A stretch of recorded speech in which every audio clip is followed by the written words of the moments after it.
Hello everyone, welcome to my YouTube channel geography with Sushant. इस channel पर आपको geography की रिकॉर्डेड वीडियोस मिलती हैं जिससे आप ज्योग्राफी को और बेहतर तरीके से समझ सकते हैं। तो चलिए बिना देर के हुए स्टार्ट करते हैं। लास्ट वीडियो में हमने लैटिट्यूड की बात की थी। उसमें हमने देखा था कि कुछ इमेजिनरी लाइंस हमारे अर्थ पर जोग्राफर्स ने ड्रॉ किया अर्थ को और बेहतर तरीके से समझने के लिए। लास्ट वीडियो में कुछ कॉन्सेप्ट्स रह गए थे लैटिट्यूड से रिलेटेड, तो पहले हम उनको कंप्लीट करेंगे, फिर हम आगे लॉन्गिट्यूड स्टार्ट करेंगे। तो चलिए स्टार्ट करते हैं। जैसे कि आपने ये देखा कि हमारे ये अर्थ है, इस पर कुछ लैटिट्यूड्स बने, जैसे ये 0 डिग्री हो गया जिसको हम इक्वेटर कहते हैं। फिर ये हो गया 23.5, इसको हम ट्रॉपिक ऑफ कैंसर भी बोलते हैं। फिर इधर हो गया 23.5 डिग्री, साउथ में है, ये नॉर्थ में है, ये साउथ में है, ये कैप्रिकॉन बोल दिया जाता है। ऐसे ये ऊपर एक लाइन है, ये 66.5 डिग्री पे होती है। नीचे भी सेम लाइन होती है 66.5 डिग्री पे। ये साउथ सदर्न हेमिस्फेयर, ये नॉर्दर्न हेमिस्फेयर। अब इसमें हम कॉन्सेप्ट क्या छूटा हुआ था, जैसे ये 23.5 डिग्री नॉर्थ से लेके 23.5 डिग्री साउथ, ये जो रीजन है इसको हम ट्रॉपिकल रीजन बोलते हैं, क्योंकि ये ट्रॉपिक्स के बीच में आता है। ट्रॉपिक ऑफ कैंसर और ट्रॉपिक ऑफ कैप्रिकॉन, इन दोनों के बीच का रीजन है, इसीलिए हम इसको ट्रॉपिकल रीजन बोलते हैं। इसकी इम्पोर्टेंस क्या है, इसमें सन ओवरहेड होता है,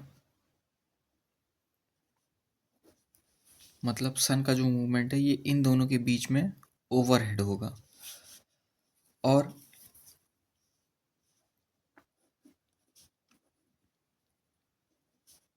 डायरेक्ट सन रेज पड़ेंगी। उसके बाद बाकी 23.5 के ऊपर और नीचे, इन दोनों लैटिट्यूड्स के बियॉन्ड जाने पे सनरेज कभी भी ओवरहेड नहीं होते, वो हमेशा ही स्लांट होते जाएंगे। धीरे धीरे धीरे धीरे पोल्स पर पहुंचते पहुंचते एकदम वो स्लांट हो जाएंगे। सनरेज पहुंचेगी पर इतनी लो पहुंचेगी कि वहाँ पे आइस कैप्स इसीलिए जमा हो जाते हैं। ये सारी चीज़ें हम आगे सीजनैलिटी के कॉन्सेप्ट में पढ़ेंगे, पर बस अभी हमें यहाँ पे सिर्फ इतना जानना है कि जो ये ट्रॉपिक्स होते हैं ये डिफरेंशिएट भी करते हैं कुछ रीजन्स को। जैसे कि ये ट्रॉपिकल रीजन हो गया, इसको हम टॉरिड रीजन भी बोलते हैं। इसका एक और नाम है टॉरिड, टॉरिड जोन। एनसीईआरटी में टॉरिड ही लिखा हुआ है। ये वही बात है, गंगाधरी शक्तिमान है और कुछ नहीं। आगे ये जो 23 से ऊपर जाते हैं 66.5, इसको हम बोलते हैं टेम्परेट जोन।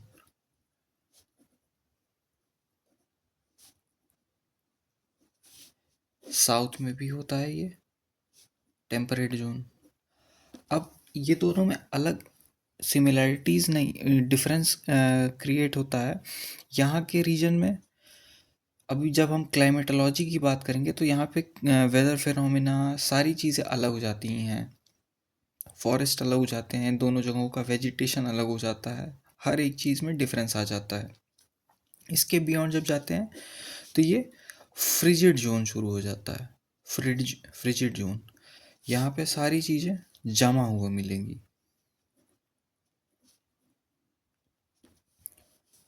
तो यही एक कॉन्सेप्ट था जो कि लास्ट वीडियो में रह गया था, इसको हमने यहाँ पे इस वीडियो में कवर कर लिया है। अब ये जो लैटिट्यूड है, लैटिट्यूड और लॉन्गिट्यूड दोनों का एक अप्लाइड फॉर्म है। लैटिट्यूड हमें क्या बताता है, लैटिट्यूड हमें बताता है टेम्परेचर, क्लाइमेट। क्लाइमेट में बहुत बड़ा रोल प्ले करता है लैटिट्यूड। तो जब हम क्लाइमेटोलॉजी पढ़ेंगे तो उसमें ये अप्लाइड फॉर्म में आएगा और हमें वहीं तक पहुंचना है। हमें जो भी चीज़ हम यहाँ पे डिस्कस करेंगे उसके एप्लीकेशन फॉर्म पे पहुँचेंगे तो वो हमारी चीज़ जाके ख़त्म होगी। जो भी ज्योग्राफी में हम पढ़ रहे हैं हर एक कंसेप्ट, उसका जब तक हम एप्लीकेशन नहीं सीख लेंगे तब तक हमारी स्टडी पूरी नहीं हुई है। तो हमें ये जो आपने पढ़ा है इसके अप्लाइड फॉर्म पे जाना है। अब शुरू करते हैं हम लॉन्गिट्यूड। लॉन्गिट्यूड ये भी बेसिकली एक एंगल है, लॉन्गिट्यूड भी एक एंगल है। अब ये एंगल कैसे है, अभी हमने लैटिट्यूड पढ़ा, लैटिट्यूड को जब पढ़ा था तो ये वर्टिकल लाइंस थी। लैटिट्यूड की वर्टिकल लाइंस के वर्टिकल एंगल को प्रूव करने के लिए हमने अर्थ को क्या किया था, हॉरिजॉन्टल कट किया था, तो हमें सेंटर से मिल गई थी। अब ये जो लॉन्गिट्यूड है ये हॉरिजॉन्टल लाइंस है, तो हम क्या करेंगे, अर्थ को वर्टिकली कट कर देंगे। अब वर्टिकली कट करेंगे तो ये ऐसे स्फीयर है ना अर्थ हमारी, तो ये कुछ ऐसा बाउल शेप हमारे सामने आ जाएगा। अब ये जो बाउल शेप हमारे सामने आ गया है, इसके सेंटर से ये एक लाइन आएगी यहाँ पे, और ये लाइन फिर सीधे नीचे आ जाएगी, तो ये 0 डिग्री है। लॉन्गिट्यूड को हम मेरिडियंस भी कहते हैं, मेरिडियन 0 डिग्री, और इसको 0 डिग्री को हम प्राइम मेरिडियन बोलते हैं, प्राइम। लॉन्गिट्यूड हमें डायरेक्शन बताता है, ये ईस्ट है, ये वेस्ट है, ईस्ट और वेस्ट, ये 0 डिग्री मेरिडियन हो गया।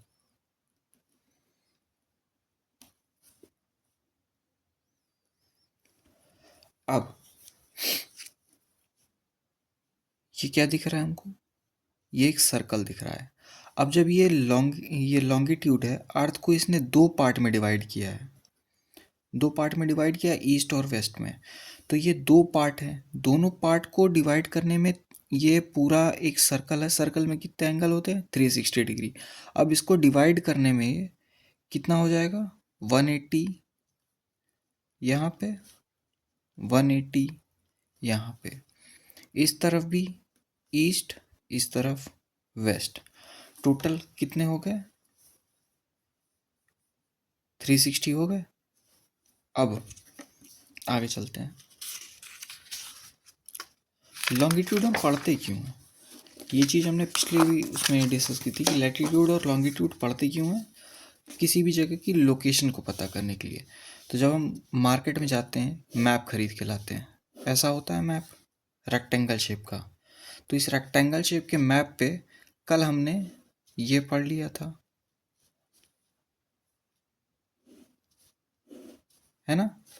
अब ये रेक्टेंगल जो है, इस पे कुछ ऐसी लाइंस भी होती हैं। अब ये जैसे ये लाइंस हैं, इनमें लोकेशन का क्या पता चलेगा, मान लीजिए ये 10 डिग्री है, हमने बोल दिया 10 डिग्री नॉर्थ पे एक आदमी खड़ा है, तो ये 10 डिग्री नॉर्थ यहाँ से लेके यहाँ तक है।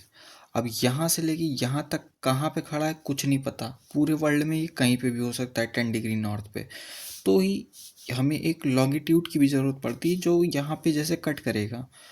तो ये मान लीजिए ये 0 डिग्री है, ये 20 डिग्री वेस्ट, तो हम बोल देंगे 10 डिग्री नॉर्थ और 20 डिग्री वेस्ट, मतलब यहाँ कहीं कोई आदमी खड़ा है जिसकी लोकेशन 10 डिग्री नॉर्थ और 20 डिग्री वेस्ट है, इसीलिए ये पड़ती है। अब ये जो रेक्टेंगल शेप है, ये रेक्टेंगल शेप, हमारी अर्थ तो रेक्टेंगल है नहीं, अर्थ क्या है, स्फेयर है, स्फेयर मतलब एक तरीके से गोल है।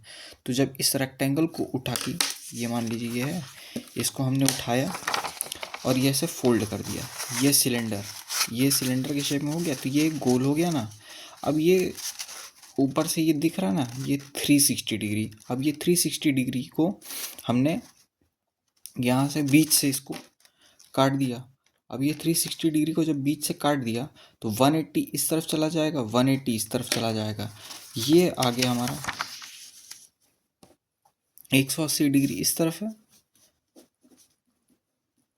ईस्ट में, 180 डिग्री वेस्ट में, ये 0 डिग्री। अब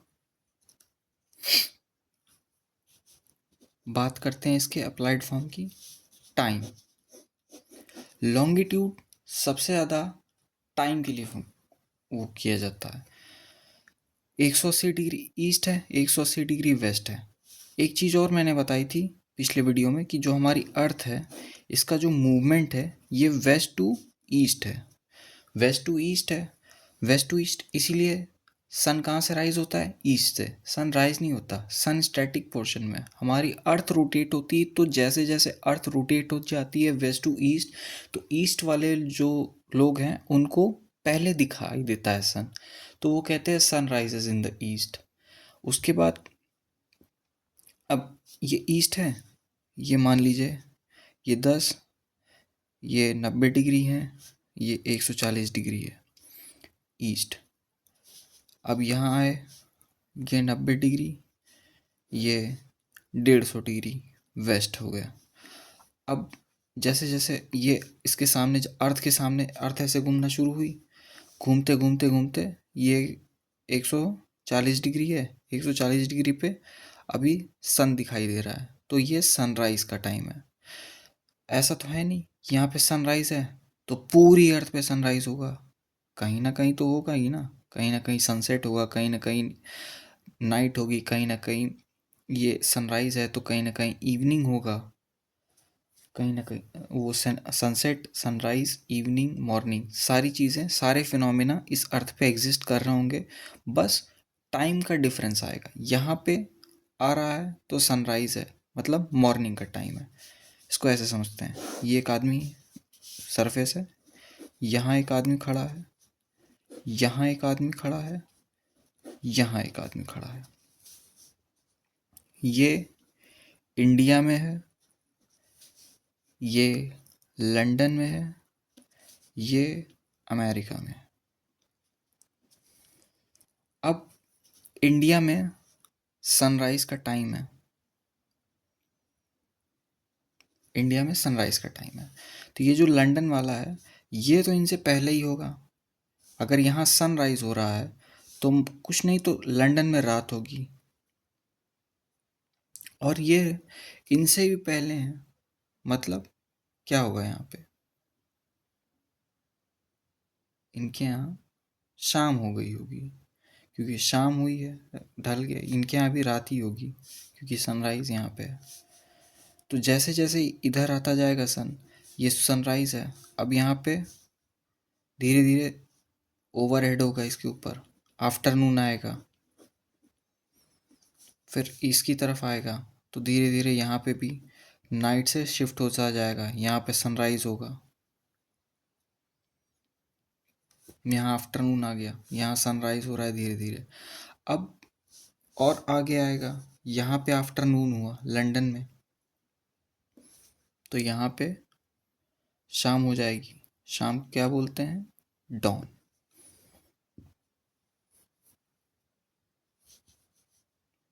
यहाँ पे सनराइज का टाइम हो जाएगा। ऐसे ही तो जब पूरे अर्थ पे सारे फिनोमेना सेम है नहीं, तो अलग अलग टाइम के हिसाब से चलता रहेगा, इसीलिए अलग अलग टाइम जोन्स बनाए गए हैं। ये अर्थ है तो ये 0 डिग्री, ये लंदन से पास होता है, लंदन में एक लेबोरेटरी है, ग्रीनविच लेबोरेटरी, वहाँ से ही 0 डिग्री मतलब प्राइम मेरिडियन पास होती है। 180 इस तरफ है, 180 इस तरफ है। 180 वैसे कॉमन होता है, 179 वेस्ट तक होते हैं, 179 ईस्ट तक होते हैं, 180 डिग्री कॉमन होता है, तो दोनों में इसको काउंट करते हैं, ईस्ट में भी वेस्ट में भी। अब हम आगे चलते हैं, इसके बाद आता है टाइम जोन। अलग अलग कंट्रीज़ में अलग अलग टाइम जोन्स होते हैं, जो लॉन्गिट्यूडनली इलोंगेटेड कंट्रीज़ हैं, जैसे रशिया हो गई, रशिया में 11 टाइम जोन्स हैं। तो जो लॉन्गिट्यूडनली इलोंगेटेड कंट्रीज़ हैं उनमें अलग अलग टाइम जोन्स हैं, तो वो उसके हिसाब से चलती हैं। हमारे इंडिया में एक टाइम जोन है, और ऐसे देखें तो हमारा इंडिया जो है, यहाँ से यहाँ पहुँचने में हमारा कितना टाइम आता है, 2 आवर का डिफरेंस होता है। अरुणाचल से गुजरात में सनराइज में 2 आवर का डिफरेंस है, बट ये जो हमारा 82 डिग्री, 82.5 डिग्री पास होता है, इसको हम इंडियन स्टैंडर्ड टाइम्स इसके हिसाब से हम कैलकुलेट करते हैं। तो अब आगे बात आती है टाइम कैलकुलेशन की, जो कि हम नेक्स्ट वीडियो में देखेंगे कि टाइम कैसे कैलकुलेट करते हैं। कोई फ़्लाइट इंडिया से टेक ऑफ की है सुबह 5:30 बजे और वो पहुंचेगी लंदन कितने बजे, ये सारी चीज़ें हम कल पढ़ाएंगे अगले वीडियो में। Thank you.